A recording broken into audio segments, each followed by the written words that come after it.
Muy buen día a todas y todos. Le pido a Matías Bianchi que pueda subir por acá.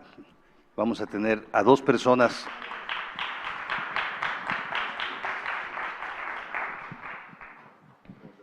¿Qué tal, Matías? Un placer. Muy bienvenido. Bueno, ahora les presentaré a quienes vamos a participar de a quienes van a participar, yo solo voy a conducir este panel que está en la perspectiva que ya se acaban de mencionar, de hablar el día de hoy sobre colaborar para participar, para promover, para provocar, para intencionar, para poner, como decía Charmer ayer, la atención y la intención en sociedades que sean colaborativas, que sean fuertes, que sean sólidas, a partir de que todas las personas nos hacemos corresponsables de lo que es común, de lo que es público. Ese es el objetivo de este primer panel. Aquí está con nosotros presencialmente Matías Bianchi, ¿verdad? Director de Asuntos del Sur Argentina. ¿Qué tan al sur de Argentina estás? Hola, hola, hola. Muy buenos días. Un poco al centro, en Buenos Aires. Bueno, un poco al norte, pero muy al sur nuestro. Pero piensen que Argentina está el equivalente a Suecia, la Patagonia. Entonces, es un norte. Estaríamos. Más o menos. Hemisferio norte sería quizás te diría casi un Dinamarca. Estamos al sur. Muy al sur. Acabo de volar 9 horas, así que créanme que estoy lejos. Sí. Vengo de lejos. Y además para México, que sabemos que nuestro país es grande y casi siempre que vamos a otro país, todos los demás son chiquitos, uno llega a Argentina y dice, ah, caray, esto sí es grande. Es 2 veces el territorio de México. Bueno, muchas gracias por haber volado tanto tiempo para acá. Vamos a tener aquí también a Roberto Patiño, no sé si ya está en pantalla. Roberto Patiño, que es fundador de Mi Convive y Alimenta la Solidaridad en Venezuela. Hola Roberto, ¿nos escuchas? ¿Y te podemos escuchar?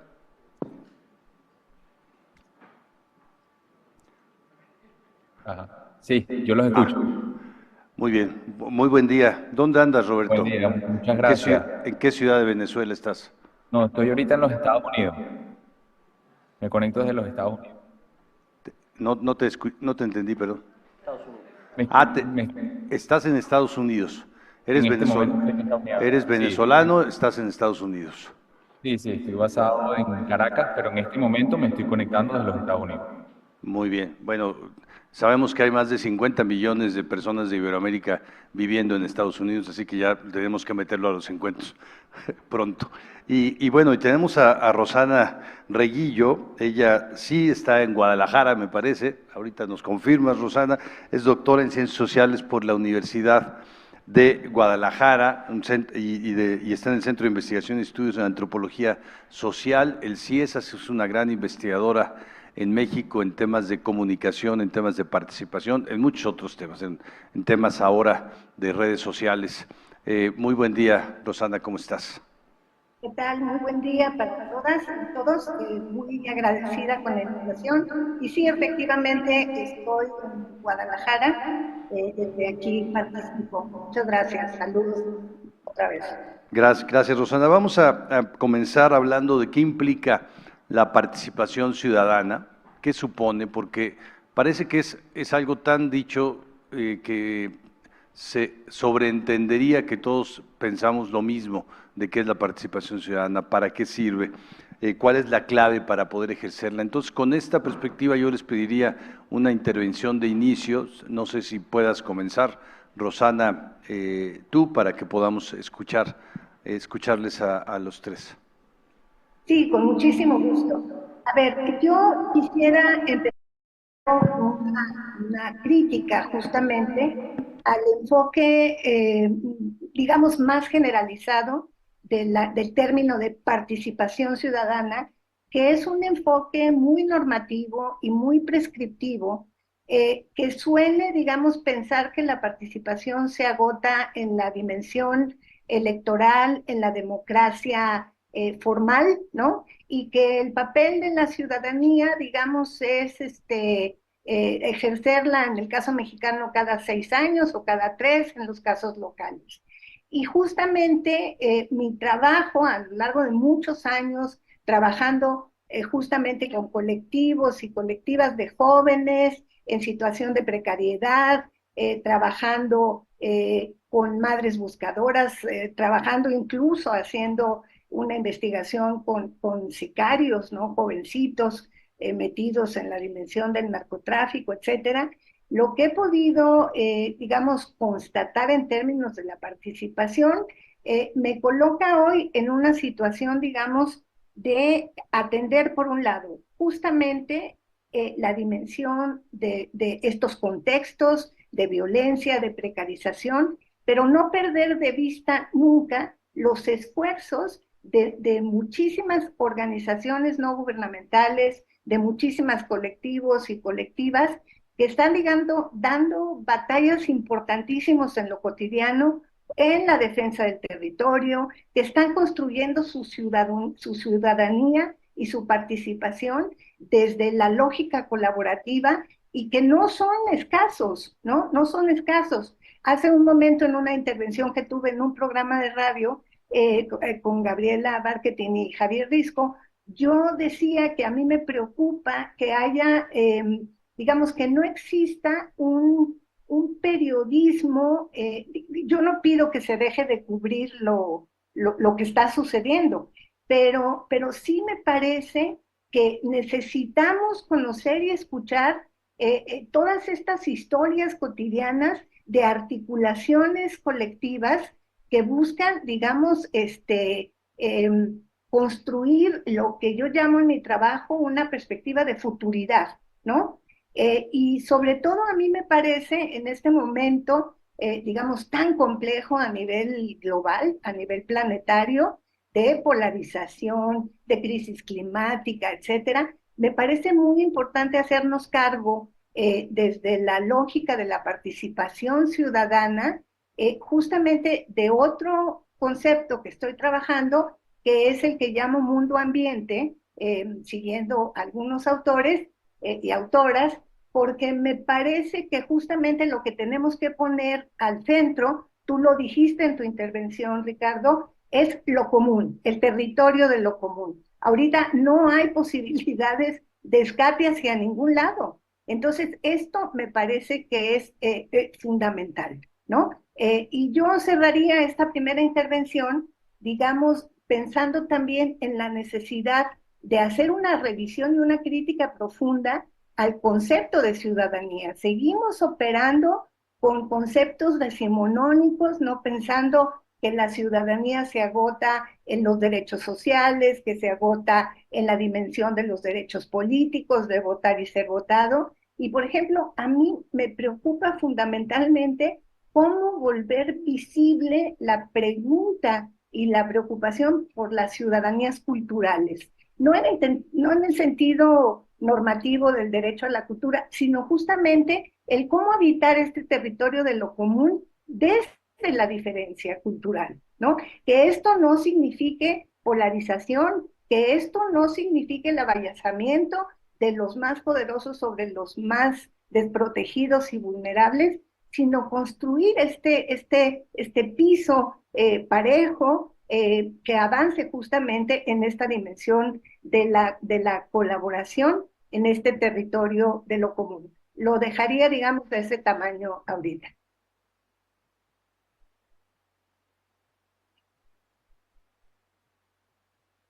Además, lo electoral no es en sí mismo intergeneracional, todas las personas menores de edad no están incluidas.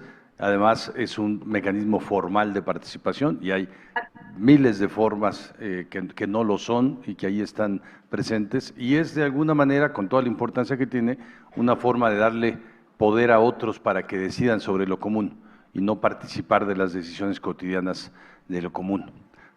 Gracias. Vamos a darle la palabra a Matías para que nos puedas también dar una primera intervención sobre tu perspectiva sobre la participación. Bueno, perfecto. Primero, buenos días a todas y todos. Es un placer para mí estar aquí con ustedes. Entramos hablando de geografía y me olvidé de saludarles. Muy feliz, la verdad que siempre muy contento de venir a Ciudad de México. Yo quiero ir por la misma línea que empezó a incursionar Rosana, con una crítica a esta mirada y con una mirada que todavía prevalece, una mirada decimonónica, que luego se ha seguido conceptualmente decimonónica y luego se fue implementando en el siglo XX, con una idea de la ciudadanía fuera de la toma de decisiones y entonces una relación principal agente con la política, con la toma de decisiones. Entonces tenemos el rol de participar en procesos electorales, luego se aumentaron los mecanismos con referéndums y demás, y luego también con la rendición de cuentas. Pero siempre es una mirada de espejo, ¿no? Y preocupante también, para otra conversación, también con cierta superioridad moral frente a la política. Es otra conversación esa. Pero sí lo que me interesa es que necesitamos cambiar esa mirada. Esa es una mirada aritmética, donde se veía era un problema de legitimidad. Cuanto más participación, cuanto más voto, cuanto más gente en una asamblea, es mejor. Eso hacía que las cuestiones sean mejores. Y lo que yo quiero invitarles o plantearles es que frente al mundo que estamos enfrentando de una altísima complejidad en todos nuestros temas, de las migraciones, el narcotráfico, cambio climático, erradicación del hambre, el tema que a ustedes les parezca, no tenemos, las instituciones nuestras no tienen el músculo suficiente, ni los recursos, ni los músculos, ni el conocimiento para hacerlo. Entonces ahí es cuando siento que tenemos que cambiar el eje y tenemos la mirada es de construir con la ciudadanía. Y no es solamente la ciudadanía del vecino a pie, o comunidades periféricas, sino también con el sector privado. Estamos aquí con el sector privado, que tiene recursos, que tiene conocimientos, que entiende de sus territorios. También tiene que ser parte de este proceso, porque lo que necesitamos es generar inteligencia colectiva para poder entender los desafíos que tenemos y para poder generar soluciones. Y esto no es simplemente participación. Esto requiere, nosotros desde Asuntos del Sur trabajamos justamente una línea importante de nuestro trabajo. Queremos que este es un trabajo no de buenismo, es para producir los cambios que necesitamos para poder hacerlo, para hacer políticas más inteligentes, más efectivas, más legítimas y sostenibles. Y entonces esto requiere también que generemos estándares de cómo es frente a una toma de decisión que tiene que hoy hablamos mucho de la crisis del Estado y de las instituciones y de los gobiernos. La realidad, cuando nos podemos observar, puede ser que haya liderazgos malos, pero en realidad hay una debilidad del Estado. La sociedad hoy, en el 2024, y la economía es diferente. El Estado es un actor más. Entonces tenemos que pensar cómo tomamos decisiones en esa nueva configuración, donde ya no es el único. Entonces ya no es solamente un espejo de legitimidad desde nosotros dándole al Estado y que nos rinda cuenta, sino generar modelos de toma de decisiones basados en la inteligencia colectiva. La base central de la inteligencia colectiva es que nadie lo sabe todo, pero todos y todas algo sabemos. Entonces, ¿cómo generamos los mecanismos para poder capturar esos saberes, para poder capturar esos recursos, para generar bienes públicos que realmente respondan a las necesidades? Nosotros, para terminar, entonces, el centro tiene que ser la inteligencia colectiva. Y mecanismos y estándares, como les decía, estándares que sean abiertos, que sean inclusivos, que sean seguros, que sean trazables. Las personas no es que no vienen a levantar la mano y se van, quieren ser parte en el diseño de la solución, en la toma de decisiones y luego en la implementación de las soluciones. Los actores y las empresas, el sector privado se tiene que meter más en los asuntos públicos. Es su país, es su comunidad, es su gente. Y hay un componente que muchas veces no tomamos tan en cuenta, que tiene que ver con la colaboración. Pues en definitiva, para poder rediseñar que en el corazón esté la inteligencia colectiva, necesitamos una forma de gobernanza colaborativa, que es el título de este encuentro, donde cómo podemos con los distintos actores, los distintos recursos, generar tomas de decisiones que sean mucho más inteligentes y basados en esas respuestas. Nosotros creamos un índice, por ejemplo, en la respuesta política frente a la pandemia, y un índice hemisférico sobre colaboración. ¿Qué gobiernos sentaban a la ciencia, al sector privado para producir respiradores, vacunas? ¿Quién sentaba a la sociedad civil para organizar comedores? Y los países que rankearon más en nuestro índice de colaboración son los que menos muertes tuvieron por millón de habitantes. Colaborar salva vidas. Entonces, el problema es que nuestra política, como bien nos decía Rosana, se diseñó pensando en una sociedad del siglo XIX. Entonces necesitamos rediseñar los mecanismos de toma de decisiones para generar estos mecanismos de gobernanza colaborativa, y esto requiere también otro tipo de liderazgos que podemos en una segunda ronda ahondar. Gracias. Muchas gracias. Bueno, ya pusiste otros varios elementos en la mesa, la inteligencia colectiva, la intersectorialidad, esta gobernanza colaborativa, yo diría, aunque no lo mencionaste, el sentido común, ¿no? Y en esta me hiciste recordar lo que ayer, cómo nos refraseaba Gaby Barkentin en el inicio del poema de Juan Villoro sobre el puño en alto. Les recomiendo a todos y a todas que lo lean o lo relean y lo resientan. Y Juan Villoro nos decía, una sociedad, eres del país en donde recoges la basura. Y decía, eres del país, luego él decía, eres del país en donde te haces cargo de los desperdicios, no solamente en donde cantas, donde bailas, donde gritas tu nacionalidad, sino donde te haces cargo de los desperdicios. Yo imagino, también retomando el tema de que no se agota en la democracia electoral, imaginémonos los desperdicios de una sociedad que estuvieran basados solo en la apuesta de un partido, la propuesta de otro sobre quién va a recoger mejor la basura, quién va a mantener limpia tu casa, tu calle.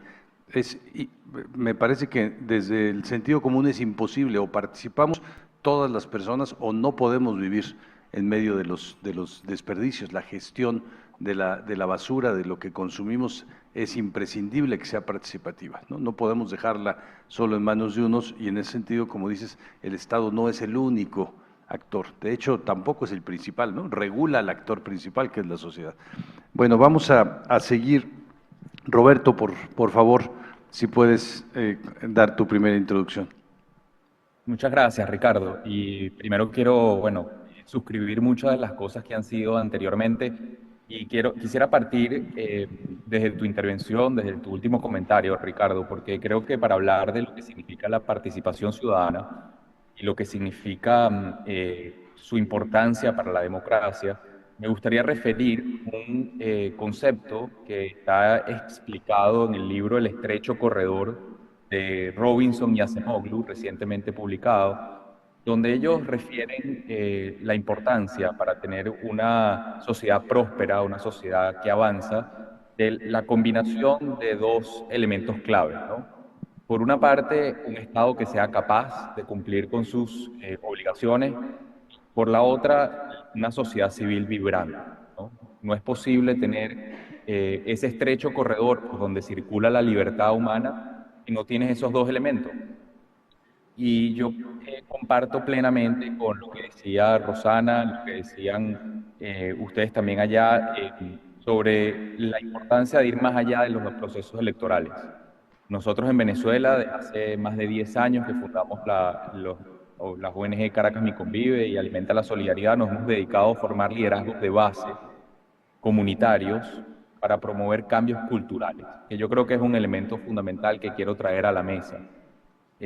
Cuando hablamos de participación ciudadana, necesitamos sembrar en la ciudadanía ese sentido de corresponsabilidad y de liderazgo. Y cuando queremos ejercer liderazgo, es muy importante que podamos numerar cuáles son los problemas culturales que estamos enfrentando. no se trata solamente de una visión tecnocrática, donde hay alguien, una autoridad que tiene la solución a los problemas. Se trata que muchas veces, como el ejemplo que tú ponías, Ricardo, de la basura, hay un elemento cultural, hay un elemento de cómo en la ciudadanía nosotros podemos ser partícipes de la solución que queremos ver. Nosotros hemos visto en nuestro contexto venezolano, pero seguro también tiene resonancia con otros contextos latinoamericanos, tres grandes problemas culturales sobre los cuales hemos tratado de trabajar, ¿no? El primero en el ámbito político, vamos a decir que el problema lo hemos llamado el caudillismo o el clientelismo político, ¿no? La relación con lo público desde una perspectiva donde las autoridades terminan comportándose con una visión mesiánica de que la solución de los problemas van a venir de afuera, de las comunidades, y que solamente el Estado puede resolverlo, ¿no? Desde una perspectiva social, nosotros hemos visto en Venezuela y hemos tratado de desarrollar iniciativas que apunten también a derrotar o a luchar contra el machismo, que también es una expresión que limita la posibilidad de la participación ciudadana y de una democracia y una sociedad más próspera. Y en el ámbito económico, un elemento cultural para nosotros a derrotar, a superar, es el rentismo, ¿no? Es la idea de que al final la riqueza en una sociedad solamente viene dada por la explotación de los recursos naturales y cómo nos repartimos esa torta, ¿no? Y no en lugar de pensar en esquemas más productivos y esquemas afincados en lo que es el desarrollo del talento humano, ¿no? Entonces, para mí la participación ciudadana y en el elemento que estamos aquí hablando de la colaboración es una pieza clave que tenemos que apuntalar para poder construir sociedades más libres, sociedades más prósperas, sociedades más inclusivas. Y para poder lograr esa participación ciudadana necesitamos fomentar el liderazgo. El liderazgo como una acción de movilizar un colectivo alrededor de un propósito común. Un liderazgo que no sea mesiánico, un liderazgo que no sea machista, un liderazgo que no sea rentista, sino por el contrario, un liderazgo que reconozca ese aporte que todos podemos hacer de cada uno de su posición y que al final apunte a construir soluciones colectivas y soluciones que nos traigan servicios concretos para los principales problemas que enfrentan nuestras sociedades. Gracias, Roberto. Estado capaz y sociedad vibrante, decías. Me gustan ambas expresiones. Me recuerda a un estudio que sacó el 2004 el PNUD sobre la ciudadanía de alta intensidad. Era un estudio, además, un análisis de todos los países de América Latina y cómo se diferenciaban en los temas de solidez, digamos, ciudadana, por el nivel de intensidad de la participación. Y donde era más vibrante la sociedad era mejor, la democracia, y era más capaz el Estado, ¿no? Son causa y efecto. Y ya comienzas también a dar cuenta de perspectivas que van en contra, la apatía, el machismo, el clientelismo, el rentismo, y esto nos liga a la lógica de trabajo de ayer, la inclusión.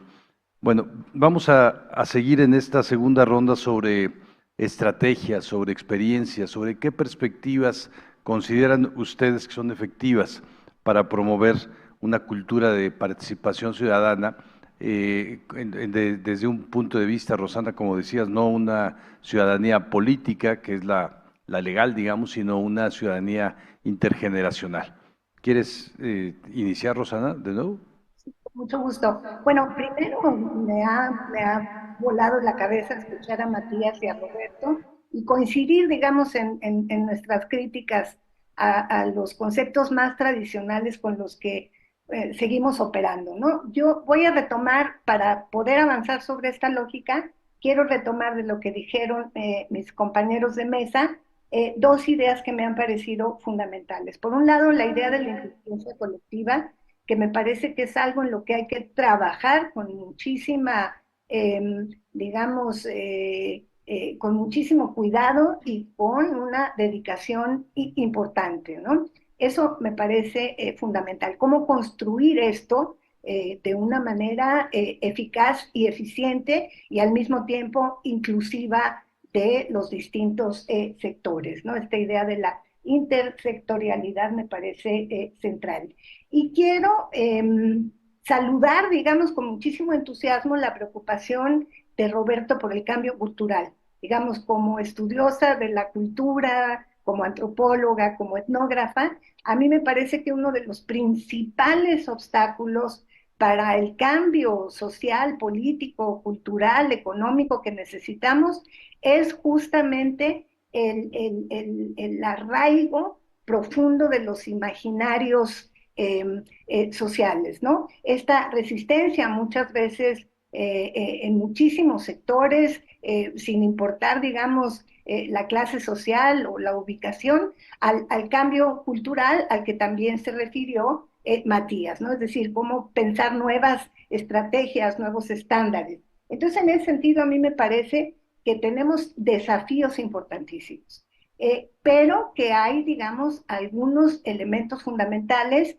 Yo quisiera pensar, digamos, en el trabajo que han venido desarrollando en América Latina de manera muy importante los defensores del territorio, ¿no? Creo que ahí hay casos de éxito, pero también una abrumadora estrategia de silenciamiento y asesinatos que avanzan de manera verdaderamente espeluznante y que parecen, digamos, no convocar a la indignación ciudadana de manera suficiente, ¿no? Entonces, me parece que centrándonos en el caso de los defensores de territorio, ¿no? Defensores del agua, a nivel latinoamericano, donde tenemos casos maravillosos, en el caso de México, la Casa del Agua, ¿no? En Puebla, que han logrado dar batallas interesantísimas y muy exitosas con respecto, digamos, a esto que Roberto llamó el rentismo, ¿no? De este extractivismo brutal que hacen algunas empresas que le dan la espalda a esta casa común y a este territorio común, ¿no? Entonces, me parece, compañeros, colegas, que una estrategia fundamental es traer al centro de las discusiones, de los análisis, de las articulaciones, del trabajo de las organizaciones de filantropía, de la sociedad civil, ¿no? Que están atendiendo casos sumamente complicados, entender, digamos, las distintas pertenencias sociales como dinamizadores de la acción colectiva, ¿no? Entonces, esto me parece que es fundamental. Me gusta esto de la alta intensidad. Yo he venido trabajando durante los últimos años, desde el 2011, ¿no? A partir de la emergencia del ciclo que se llamó el ciclo de las plazas, ¿no? He venido trabajando la idea de las zonas de activación emocional, ¿no? Que me parece fundamental porque aquí es donde quiero yo plantear un problema que espero que podamos, digamos, como pensar y discutir. Esta extrema racionalización sobre la ciudadanía y sobre la participación, dejando de lado la implicación profunda, emocional, que la gente desarrolla, digamos, en lo cotidiano. Y ahí me parece otra vez que el tema de la cultura resulta fundamental, ¿no? Y creo también que estamos enfrentando un desafío terrible y es el hecho de la distancia cada vez más grande entre las instituciones, hablo de la escuela, de la iglesia, del gobierno, del Estado en su conjunto, de los sindicatos, ¿no? De los partidos principalmente, la distancia entre estas instituciones y la gente, las personas, los sujetos, ¿no? Y entonces yo me pregunto, digamos, ¿qué estrategias tenemos que poner en funcionamiento, no para revivir en un término otra vez decimonónico, no revivir estas instituciones, sino transformarlas? ¿Qué escuela necesitamos? ¿Qué universidad necesitamos? Que los partidos creo que no tienen solución alguna, ¿no? En ningún lado, pero bueno, así lo veo. Entonces, yo pienso, cada vez estoy más convencida, de que los casos digamos, las estrategias que se pueden implementar tienen mucho que ver con lo que en el 2005 descubrimos en la segunda encuesta nacional de Juventud Mexicana, en la que tuve la suerte, participé en las dos grandes encuestas que se hicieron como diseño y como analista, y encontramos en 2005 que los jóvenes habían dejado de participar en organismos y habían empezado a participar en causas, ¿no? Entonces, ¿cómo poner al centro las causas que están, digamos, preocupando a las personas, a la ciudadanía? Creo que para mí eso es fundamental. Y una última idea, ¿no? Frente a esta cuestión de cómo incentivar la participación, también tiene que ver con el cambio radical que han introducido las redes sociodigitales y la aceleración tecnológica, la inteligencia artificial, etcétera.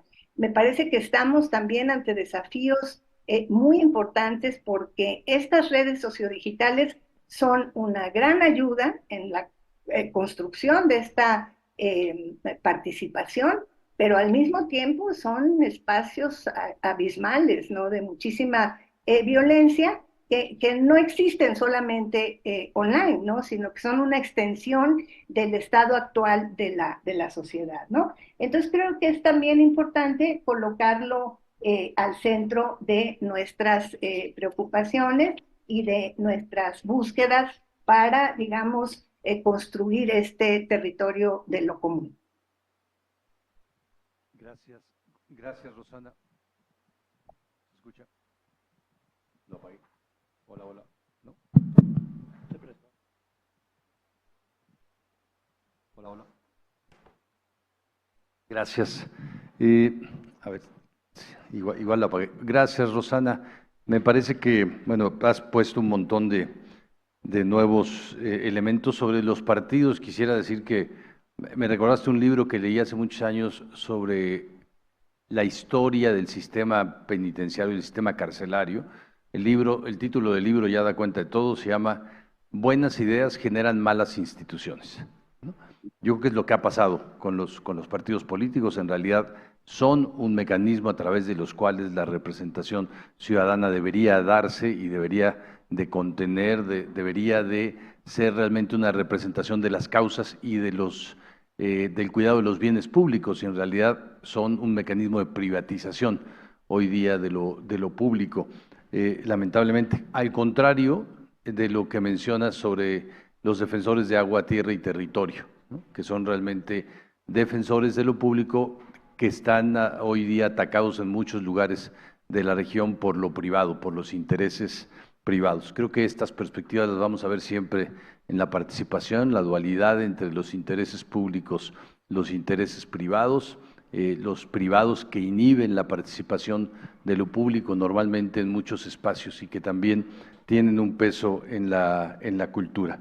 Bueno, vamos a continuar con Matías en esta perspectiva, estrategias, experiencias, buenas prácticas, ¿qué nos sumas?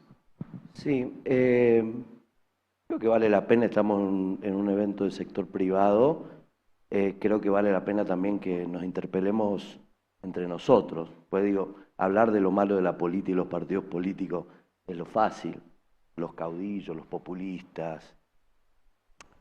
¿Qué hace el sector privado? Es parte del contrato social, el sector privado. Me parece que, vuelvo a retomar algo, pero ahora que recomendamos libros, también recomiendo un libro. El problema de los partidos políticos, decía Peter Mayer, que es una de las personas que más estudió partidos políticos, dijo, es que el poder ya no está ahí. El poder está en otro lado. Es un actor más. Podemos seguir contándonos la historia que nosotros somos los buenos y los partidos son los malos y la política es la mala.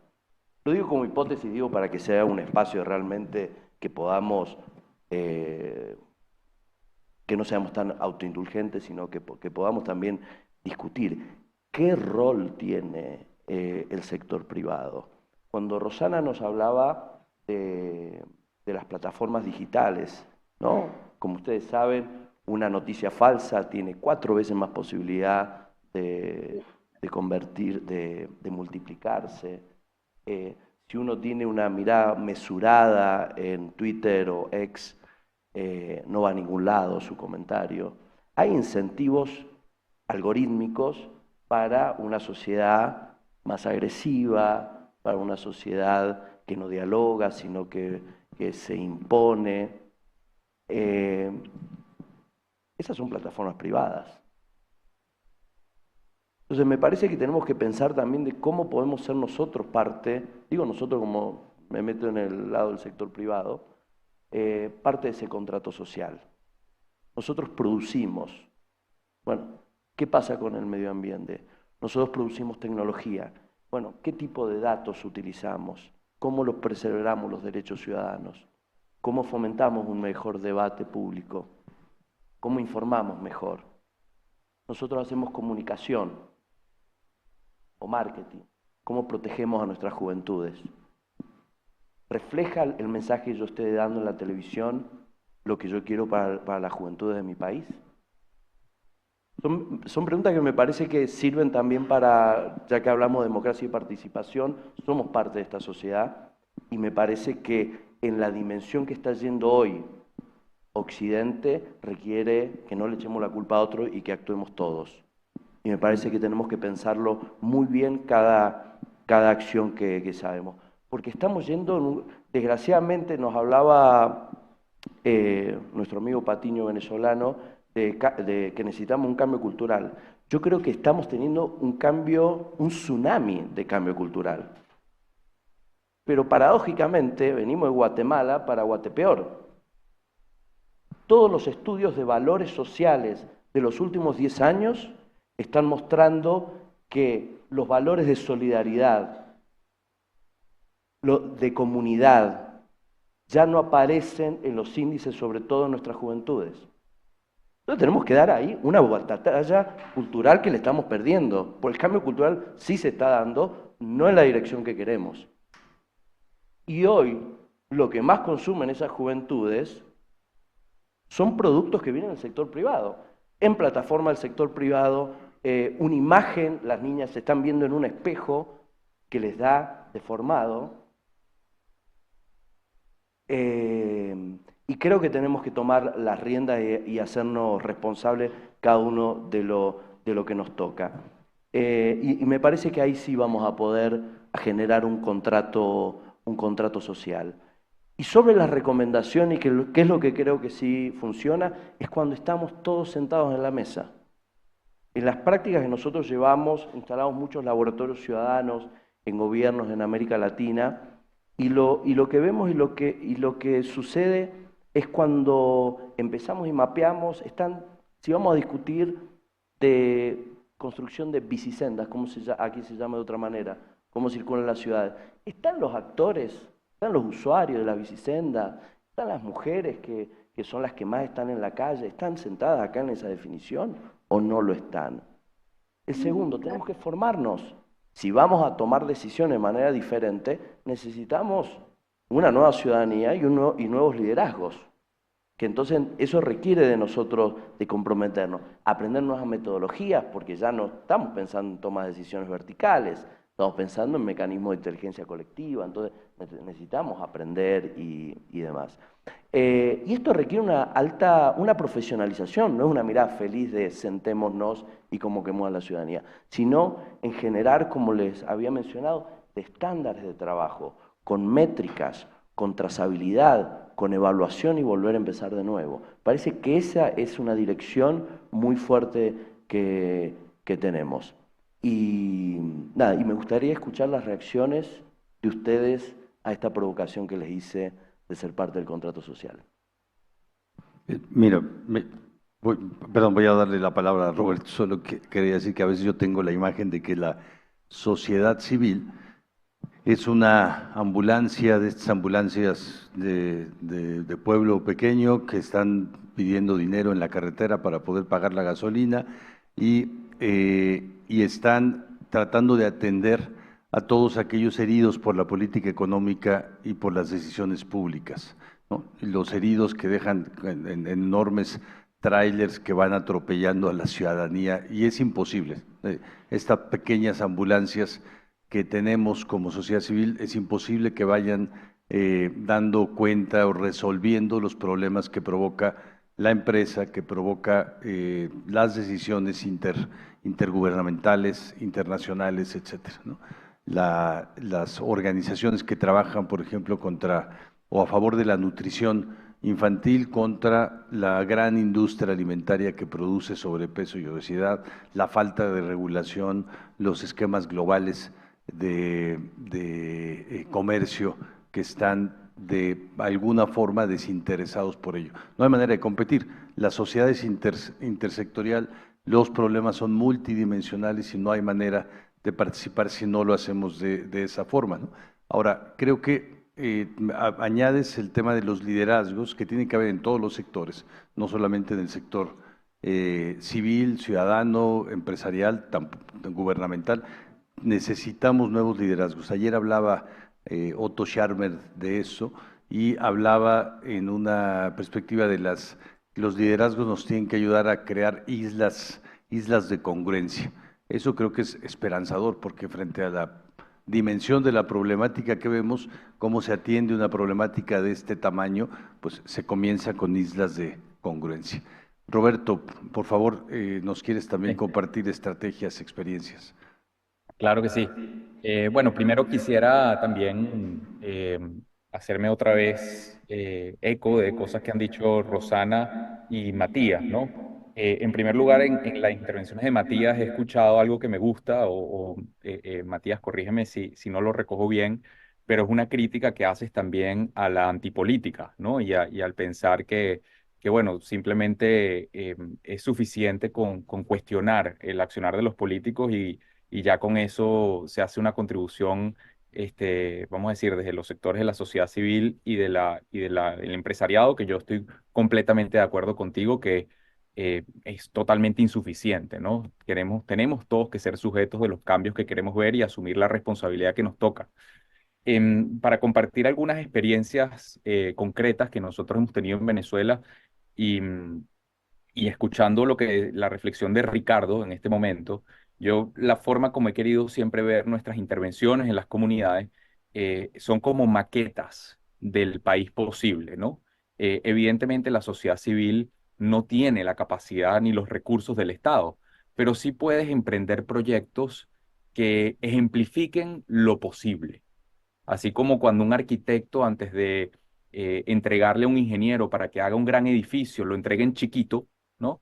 Ese yo veo que puede ser el rol que desde la limitación de los recursos y de la limitación de la autoridad que tienen las organizaciones de la sociedad civil, la filantropía, puedes ir ensayando, puede ser mucho más flexible para hacer proyectos que luego puedan inspirar política pública y que puedas presionar para que tengan el impacto en la política pública. Em, Rosana hablaba de las redes sociales y yo creo que nosotros vivimos, todos lo sabemos, en una era donde la gran competencia que hay es por la atención de la gente y sobre todo de la juventud y esos cambios culturales en la dirección equivocada que escribía Matías, que estoy completamente de acuerdo. El reto es cómo nosotros utilizamos esas herramientas en esa batalla por cambiar esa dirección, ¿no?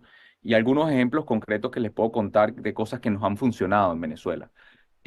Nosotros, por ejemplo, hemos desarrollado proyectos de recuperación de espacios en comunidades muy violentas de Venezuela y de Caracas en particular, probablemente las comunidades más violentas de América Latina, para evitar que esos espacios que fueron espacios diseñados para el deporte sigan siendo utilizados para el consumo de drogas y para, vamos a decir, la violencia, ¿no? Y hemos hecho diseños artísticos con la comunidad, y hemos recuperado estos espacios gracias al apoyo del sector privado y también de la colaboración de algunos diplomáticos en Caracas. Y empezamos a sufrir un poco de éxito en ese sentido, porque teníamos pocos recursos, las canchas deportivas de básquet quedaban muy bonitas en los barrios en Caracas, y la gente nos solicitaba que querían hacerlas también en sus comunidades. Entonces se nos ocurrió la idea y fue algo bien potente de unir esa demanda por una intervención como esta con una competencia donde decíamos, bueno, la comunidad que logre organizarse para aumentar su capacidad de reciclaje, para clasificar material de reciclaje y poder, a través también de una alianza que hicimos con una empresa logística, de recoger ese material de reciclaje y llevarlo a los puntos donde puede ser reciclado.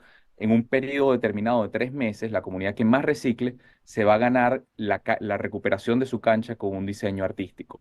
Hicimos esa convocatoria a través de las redes sociales y la experiencia fue muy positiva. Y yo creo que este elemento de lo que son lo que llaman el gamification, ¿no? La idea de plantear un juego, de plantear un reto, de que tenga un beneficio concreto para la comunidad, puede generar, puede llamar la atención de la juventud principalmente, y pueden ser experiencias. En nuestro caso logramos que comunidades que nunca habían reciclado en un periodo de 3 meses reciclaran más de 20 toneladas de basura, ¿no?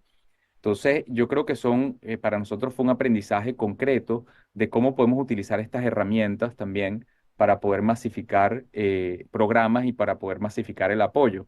Por supuesto, un elemento también es que para la sociedad civil, y que creo que ha estado de manera muy integral en nuestra experiencia, ha sido el estar abiertos a modificar la intervención o las intervenciones dependiendo de lo que es el contexto, ¿no? Nosotros, desde que fundamos Mi Convive, teníamos como foco la reducción de violencia, pero nos empezamos a encontrar niños en cada una de las comunidades donde estamos trabajando pidiéndonos comida, porque ya había empezado en el año 2016 la emergencia humanitaria en Venezuela. Y gracias al apoyo sobre todo, pequeñas contribuciones de venezolanos fuera del país y al trabajo comunitario que estábamos desarrollando, pudimos crear esta red de comedores para niños que en este momento, mientras estamos hablando, en Venezuela están comiendo 15.000 niños en los comedores de Alimenta la Solidaridad, y desde los últimos 8 años se han servido más de 20 millones de platos de comida. Y eso ha sido gracias a un elemento que hemos estado hablando durante toda la mañana de hoy, que es la colaboración. La colaboración de líderes comunitarios, la colaboración de empresa privada, la colaboración de los diplomáticos también, la colaboración de las diásporas. Y creo que ese es el elemento clave o una estrategia a tener desde el inicio de cualquier intervención para poder garantizar su éxito en el contexto que estamos viviendo.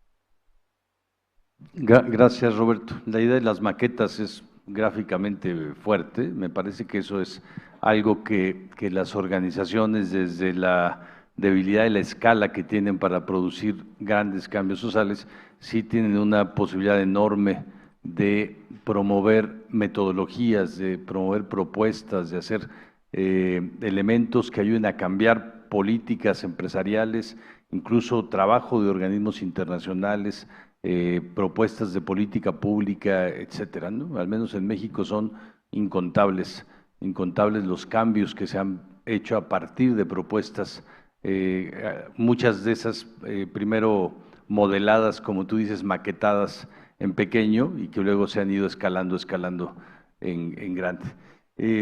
Voy antes de esta intervención última que vamos a tener, también dar cuenta de 3 preguntas que me han enviado para ver si las quieren incorporar en la perspectiva de lo que van a comentar. Una es, ¿qué podemos hacer contra el prejuicio, esta visión limitada de participación ligada a la participación política, ¿no? Y que no engloba lo social, contra esa visión? Otra es, ¿cuáles son retos y oportunidades que tienen, sobre todo grupos de población más vulnerados, más excluidos, para tratar de promover su espacio, su participación en el ámbito de lo común?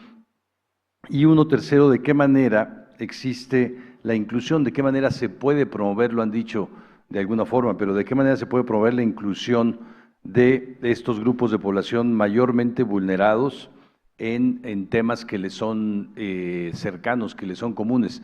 ¿Cómo acercarse a estas causas? ¿Cómo no solo conocerlas, sino cómo adoptarlas? Cambio climático, biodiversidad, cuidados, etcétera, ¿no? Bueno, Rosana, te damos la palabra, por favor. Muchas gracias. A ver, yo quisiera tomar la provocación de Matías y decir que yo pondría en cierta duda la idea de que el poder no está en los partidos, ¿no? Sobre todo pensando en la dimensión clientelar, ¿no? Que en muchos países ha sido tremenda, ¿no? la de condicionar la existencia ciudadana al voto, ¿no? La compra electoral. Otra vez volvemos a la misma pregunta inicial que te plantean, Ricardo. Y yo quisiera a esta provocación decir que hay muchos territorios, en el caso de México, donde hay dos actores en disputa. Por un lado, estos partidos, no quiero hablar ni siquiera del Estado debilitado, y el crimen organizado. Ese actor es difícilmente sentable en una mesa de maquetación de futuros posibles, ¿no? Y la gente está pagando nuevos impuestos. Eso hay que reconocerlo. O sea, esa es me gusta mucho la idea de un cambio cultural en sentido contrario, ¿no? De un tren que va desbocado. Y creo que en este sentido es muy importante entender esta dimensión en la que estamos, la emergencia de un actor, ¿no? Que ha llevado, digamos, a extremos como los de El Salvador, ¿no? Pensando en que la solución del hombre fuerte y la supercárcel va a ser la solución a estas violencias. Y a mí eso me parece espeluznante, ¿no? Entonces, creo que es muy importante entender esta idea. Y creo también, estoy a través, digamos, de mi trabajo empírico y mi trabajo teórico, que estamos en un momento en que la idea de la víctima sustituye al ciudadano, la autopercepción victimista, ¿no? De gente que se oye muy bien, ¿no? La construcción de liderazgos comunitarios, pero en México, por ejemplo, solamente en 2023 asesinaron a 20 defensores de territorio.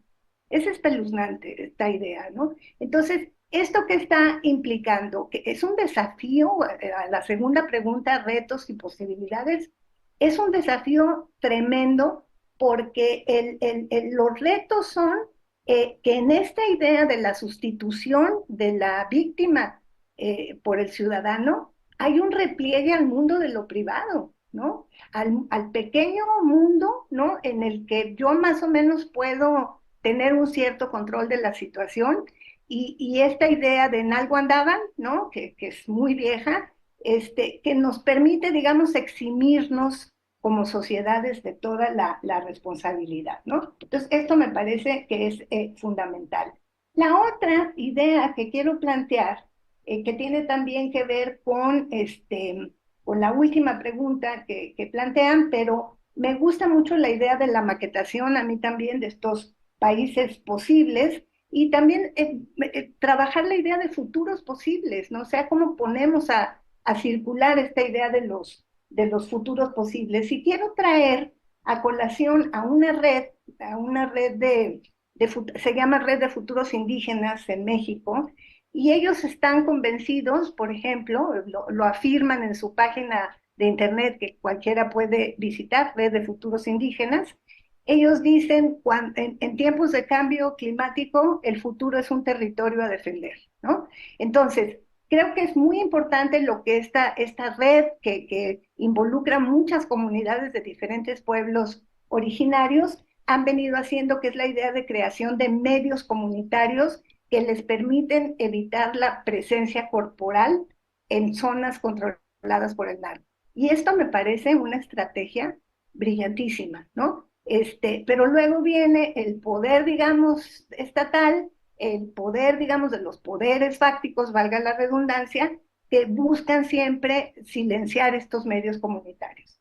Y sin estos medios comunitarios, a mí me parece que es muy difícil lograr el cambio cultural que necesitamos. Yo parto del supuesto de que estamos frente a sociedades bulímicas que engullen a sus jóvenes y los escupen, los vomitan en la forma de botargas, ¿no? De que se visten afuera de farmacias, etcétera, en la forma de sicarios, en la forma de migrantes, en la forma de desplazados, y son, híjole, la metáfora de la ambulancia a media carretera pidiendo gasolina es brutal, pero es real. Es decir, creo que las grandes asociaciones empresariales deberían, digamos, incorporar en sus planteamientos, en sus plataformas, que no va a haber riqueza si siguen asesinando jóvenes, si siguen asesinando defensores. O sea, ¿de qué país estaremos hablando en un futuro, no?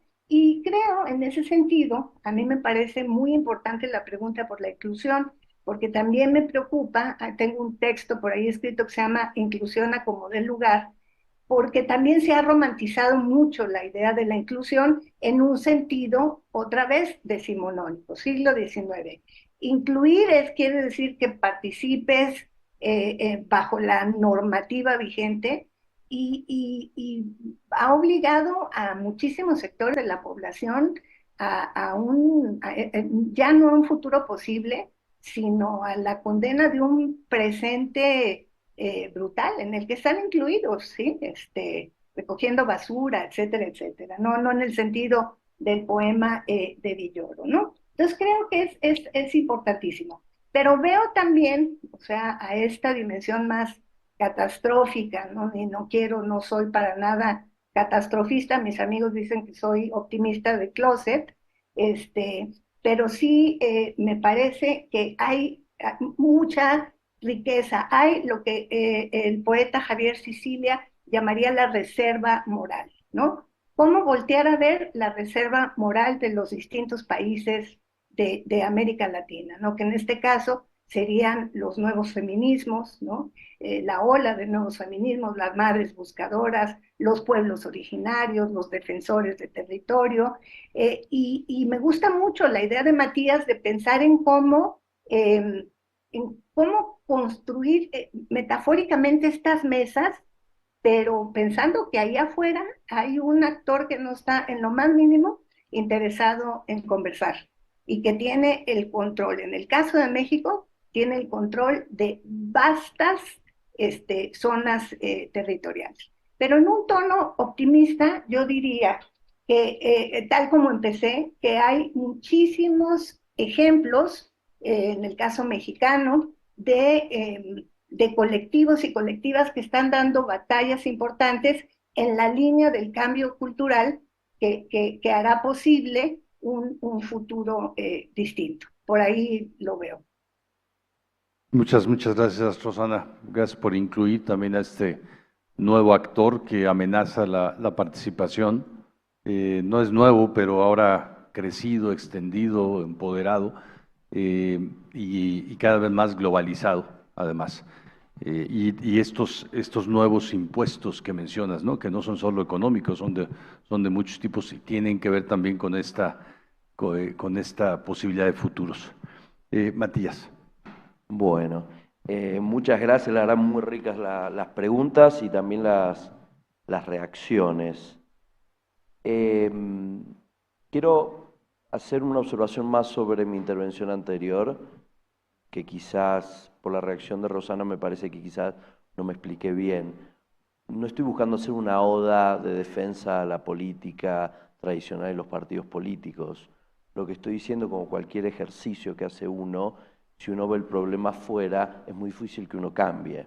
Y entonces, como este es un espacio más del sector privado, quería invitar a que sea la reflexión también de qué puedo hacer yo para mejorar en este contrato social.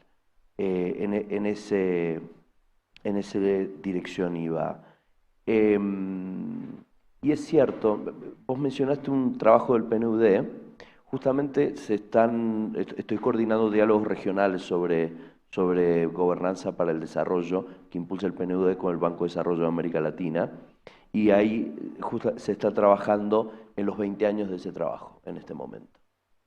Y una de las cosas de las evaluaciones que iba surgiendo es que, sobre todo no tanto en esta década, la década anterior, que se avanzó muchísimo en derechos, hay en dos elementos que no avanzaron nuestros países. Uno, en la vulnerabilidad de seguir demasiado dependiente de nuestras materias primas en el comercio exterior. En el caso de México quizás son más las maquilas que las materias primas. Y el segundo punto, no invertimos en calidad de estados e instituciones. Entonces, como dice Pierre Rosanvallon, un intelectual francés, dice, no aprendimos a gobernar democráticamente, por más que teníamos gobiernos democráticos en su mayoría. Y esto ya nos tiene que dar una línea. Por eso yo estoy muy preocupado por la cuestión de gobernanza. Para seguir con la metáfora que parece que gustó mucho, lo de la maquetación, justamente en el traslado de la maquetación a la casa o al edificio, ahí está la gobernanza. Porque cuando nos quedamos en la idea de laboratorio, digo, la maquetación es lo que proliferó mucho en los últimos 10 años, que es la idea de laboratorio de innovación. El problema es que el laboratorio es la escalabilidad, es cómo transformamos eso. Y ahí es donde está la cuestión de la gobernanza, de cómo incluir los otros actores, porque vas a necesitar los herreros, los que traen los ladrillos, autorización del gobierno para construir, vas a necesitar, y ahí es donde fallan muchas veces los laboratorios, porque estaban en la idea bonita, local, y cómo que eso pasa a ser política pública. Y que esa idea de política pública es lo que quiero insistir, no sea un problema solamente de los gobiernos, entonces si no lo hacen son malos los gobiernos, sino propiciemos nuevas formas de toma de decisión, donde también somos parte del maquetado, pero también los actores son parte de la construcción de esa casa que querimos construir. Me encantó lo que trajo Rosana sobre la inclusión y quiero sumar esto también de los saberes y la cultura, que muchas veces las prácticas ancestrales de nuestras comunidades tenían prácticas democráticas mucho más interesantes que la de la democracia representativa hoy. Entonces la inclusión no es solamente tratemos de sostener pobres, sino es cómo hacemos que también sean protagonistas, algo tienen que decir, todo el mundo tiene algo que decir en ese futuro que queremos construir. Y me encanta también lo que dice Rosana en esto de la prospectiva. Nosotros en Asunto del Sur estamos trabajando mucho en prospectiva porque sentimos, la idea siempre de futuro ha sido una proyección del presente y sumar variables. Y lo que tenemos que inventarnos es algo nuevo, porque no es una proyección de lo de hoy, el futuro. No nos da ni el medio ambiente, no nos sostiene la sociedad civil, no se sostiene no se sostiene el modo de producción que tenemos que inventarnos algo nuevo. Y entonces ahí es donde viene nuevamente la incorporación de metodologías y de un trabajo que nos haga salir de la linealidad del futuro. Digo, no lo inventamos nosotros, esa mirada lineal es la mirada de la modernidad, ya lleva 3 siglos con nosotros. Tenemos que, sobre todo las élites, tenemos que proponernos y animarnos a poder proponer un futuro que es diferente. Y ese diferente a veces vamos a tener que resignar algo. Vamos a tener que resignar algo de comodidad para que corrernos un poquito de la silla para que otros se sienten. Esas personas que están hablando de la reserva moral, de los feminismos, ambientalismos y poblaciones indígenas y demás, bueno, nos vamos a tener que correr un poquito para que tengan un lugar en la mesa. Entonces, también eso es una reflexión de si estamos en condiciones y demás. Y el último punto que quería traer es, tenemos que seguir estudiando, tenemos que formarnos, porque evidentemente lo que tenemos no está alcanzando. Nosotros hemos diseñado le decimos Academia de Innovación Política, ya tenemos 18.000 graduados, pero donde nos enfocamos justamente en tratar de traer estas miradas diferentes, estos liderazgos que entiendan al poder no como un elemento vertical, sino como una capacidad de transformación, con una mirada de estas metodologías que nos permitan diseñar soluciones públicas de manera diferente, que nos permiten diseñar modelos de tomas de decisiones de manera colaborativa. Estamos enfocando y creemos que ese es algo que podemos hacer y que podemos ir de alguna manera generando una difusión de ideas, de prácticas, para que vayamos y podamos inventarnos algo nuevo. Acá me quedo. Muchas gracias, Matías. Quizás cerrando bueno, no sé, Roberto a lo mejor la reabre, pero la perspectiva de la maquetación.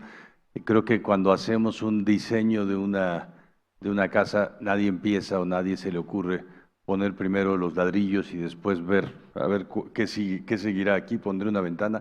Se hace primero el plano, ¿no? Sí necesitamos estudiar, sí necesitamos hacer diseño, sí necesitamos valorar qué tenemos, qué elementos tenemos y sí necesitamos ver modelos. ¿no? Y aquí, ahorita que hablabas de los laboratorios de innovación, por ahí anda Rodrigo Villar, allá anda atrás. Rodrigo está trabajando en un laboratorio de colaboración también, pero me parece que aquí casi cada persona o cada organización tiene distintos modelos de participación.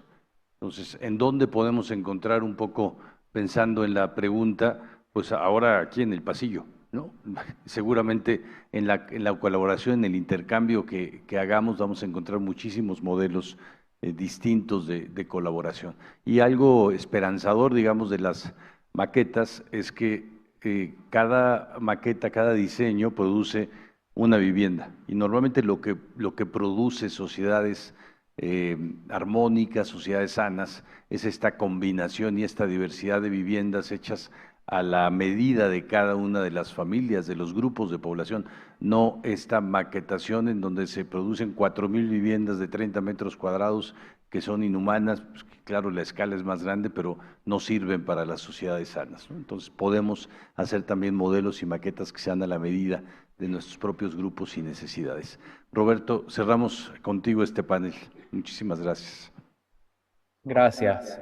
Bueno, primero me gustaron también mucho las intervenciones en esta última ronda porque creo que como dice Matías, no podemos quedarnos solamente en lo que es el laboratorio o la maqueta, sino que luego también tenemos que pensar en una discusión más estratégica y de cómo llevas eso a la política pública, ¿no? No es ni una cosa ni la otra.